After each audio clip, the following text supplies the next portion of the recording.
Ahmedabad મનપાના ward inspector Sunil Rana વિરુદ્ધ અપ્રમાણસર મિલકતનો ગુનો દાખલ કરવામાં આવ્યો હતો, જ્યારે એસીબી તપાસમાં સત્તાવાર કરતાં 306% વધુ મિલકત હોવાનો ઘટસ્ફોટ થયો, ત્યારે સુનિલ રાણા પાસેથી 2.75 કરોડની અપ્રમાણસર મિલકત મળી આવી છે। ઉલ્લેખનીય છે કે કેટલીક સંપત્તિ પત્ની સંતાનોના નામે હોવાનું સામે આવ્યું।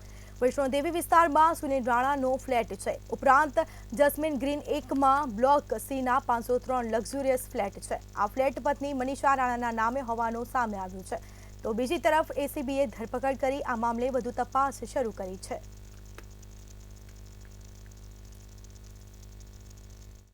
અમદાવાદ મ્યુનિસિપલ કોર્પોરેશનના સાઉથ ઝોનમાં એસ્ટેટ ટીડીઓ ડિપાર્ટમેન્ટમાં ફરજ બજાવતા ઇન્સ્પેક્ટર સુનિલ કુમાર કુમુદચંદ્ર રાણા વિરુદ્ધ એસીબીને અપ્રમાણસર મિલકત વસાવ્યા અંગેની અરજી મળેલી, ત્યારે 2,75,18,000 રૂપિયાની અપ્રમાણસર મિલકત મળી આવેલી, જે તેઓની કાયદેસરની આવકના પ્રમાણમાં 306% જેટલી વધારે હતી।